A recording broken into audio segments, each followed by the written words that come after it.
ते औषध उडाला द्यायला काही होईल का? हा काय होईल?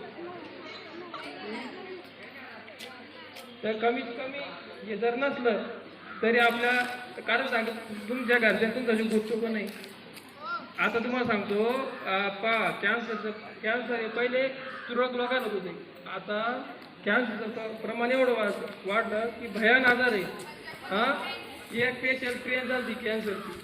हे आजार काय होतं माहिती का फवारणीने केल्याबरोबर ताबडतोब आजार होत नसत्या. एक 5-6 महिन्यानं होतं. आता तुम्ही जे दाखवा पॅरलेसचे प्रमाण वाढलं. हे कशामुळे वाढलं? हे मॉलिक्यूल एवढे घातक आहे. याला उकळत्या पाण्यात जर मारलं तुम्ही एखाद्या फळाला ते उकळत्या पाण्यात बी टाकलं ते कापून जरी खाल्लं तर ते 15 दिवस जर त्याची व्हॅलिडिटी असली ते 15 दिवस त्याच्यातच राहतं कंटेंट. म्हणजे न कळत आपण काय करतोय हे विषय गैर आपण आपल्या वावरात मारतोय पण ते मारता मारता आपल्या अंगावर पण घेतोय. फवारणी करताना वाऱ्याच्या दिशेने फवारणी नाही केली पाहिजे. फवारणी उन्हात करू नये.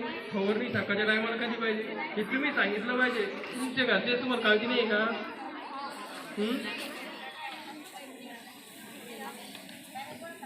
घरचे ऍक्टर तुमचं सांगशाल का? काय काय सांगशाल? औषध मारताना काय करायचं? आपल्याकडे जर पीपी किट उपलब्ध नसली ते कीटकनाशक औषधच मारतं इकडे. कीटकनाशक मारताना काय करायचं आपल्याला? पायामध्ये किमान बूट पाहिजे. आता हँड ग्लोव्ज नसले, हँड ग्लोव्ज तर नाही राहत कोणाकडं, तर त्याच्यासाठी दुसरी उपाययोजना करायची. किमान तोंडाला रुमाल पाहिजे आणि फुल बाहेरचा शर्ट आणि फुल पॅन्ट तरी पाहिजे फवारणी करताना. एवढं सांगशाल ना घरी? मग ठीक आहे, मग चालेल. ओके